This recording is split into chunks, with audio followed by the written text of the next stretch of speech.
I like Cracker Barrel. I like pouring gravy all over my girlfriend, eating it off. I like biscuits and gravy, and I like Cracker Barrel. I'll tell you something.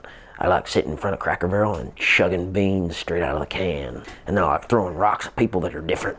Guys, welcome to Anxiety Land. Today we're actually going to be talking about spinning out of control. I can honestly say that for the majority of my life, I have dealt with OCD. And I remember always feeling that I didn't want to be restrained in any way.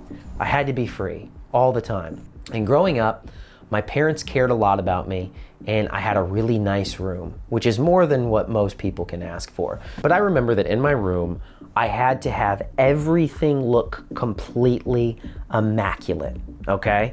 Like, I had to have my toys put away, I had to have everything organized. And I remember my mom wouldn't let me put posters on the wall, but I had porcelain dolls surrounding my room. This is what I had growing up. That's probably why I have anxiety, is because there were scary porcelain dolls just embroidering my room and looking at me. Now, here's how Wikipedia defines it. It says, obsessive compulsive disorder, OCD for short, is a mental and behavioral disorder in which an individual has intrusive thoughts, an obsession, and feels the need to perform certain routines, compulsions, repeatedly to relieve the distress caused by the obsession to the extent where it impairs general function. You get a very anxious thought, and this anxious thought can be anything. It's usually to deal with things that are not grounded in reality. You know that it's not grounded in reality, but the thought is so intrusive and at the forefront of your mind, you have to do something to like alleviate it. Does that make sense? Growing up, I remember I was like terrified of germs, so I would wash my hands over and over. And I knew I was washing them, but I'd think something like, oh, what if I miss like a small little crevice on my hands? And then I'd wash them again over and over to where they looked like old people hands. I would do these things. I would do routines in order to alleviate anxiety. And so for a while, it was about the germs because for whatever reason, I was just obsessed with germs when I was like a little kid.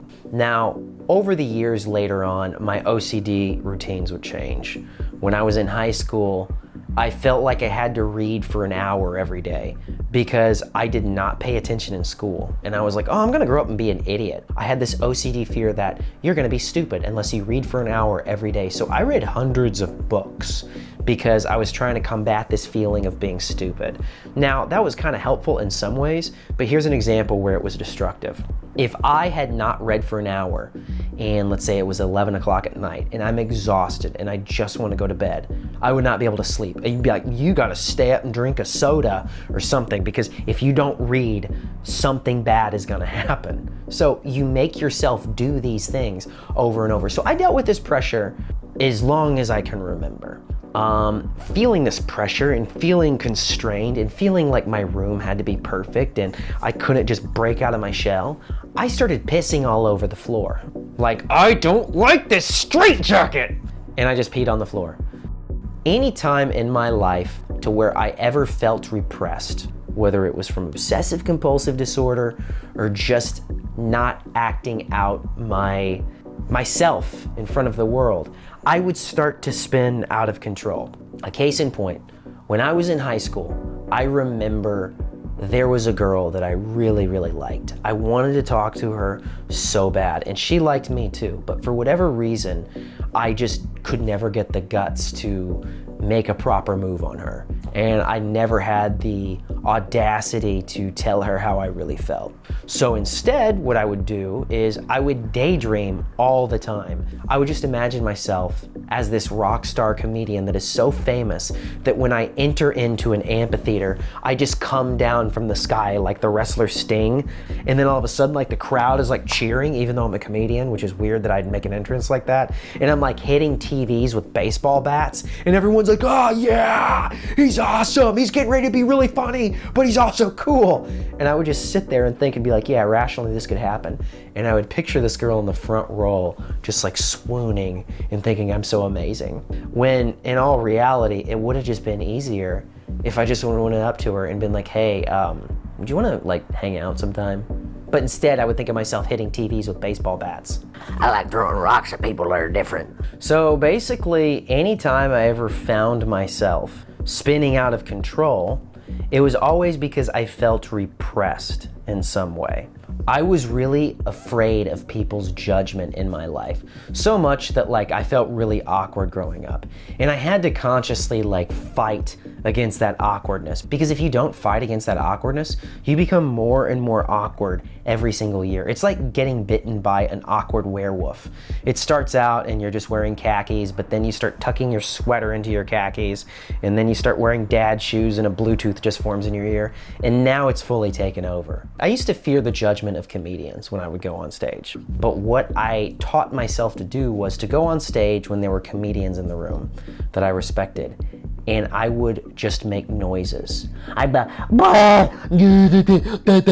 for like 5 minutes, because I was bombing intentionally, and then all of a sudden now, since I'm bombing intentionally, it's not such a big deal anymore because I'm doing it to get over the fear of bombing, if that makes sense. So I would do that, and I began to feel better performing in front of comedians, but my brain would spin out of control before that. So really, guys, the whole idea of what I'm trying to communicate is when you feel trapped like this, you start spinning out of control. That's why PKs, preacher kids, get out of control, because their parents sometimes are too strict. They're like, we're gonna listen to DC talk and pray for 12 hours after that. And then the kid's like, and then they just go crazy.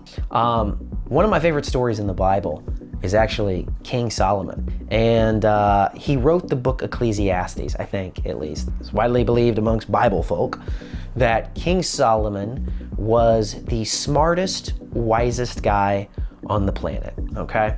But he wanted to go crazy because he was tired of being king. Maybe he didn't want to be king anymore. Maybe he looked around and he was like, I have to pretend to behave all the time because there's so many people watching me. Who knows?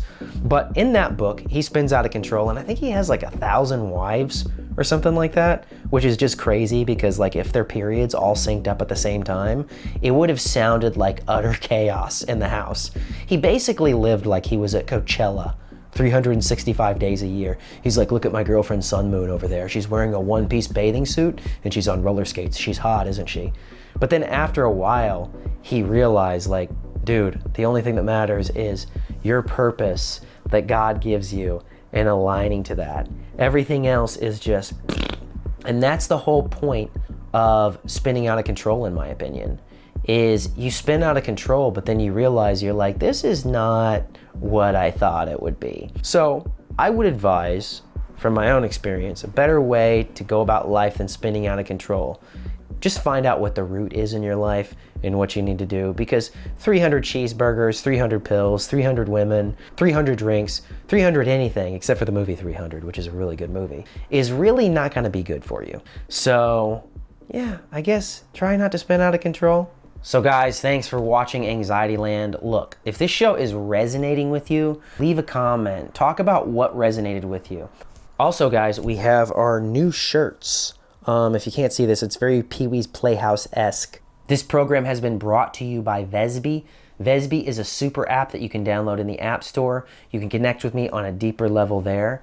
And do not forget to subscribe. And do not forget to leave a comment and a thumbs up, because if you don't, I will spin out of control. And when I start spinning out of control, I get real crazy. I get real crazy. What happens is I go to my little basement where I keep all my wine, and then I got a bunch of Beanie Babies down there.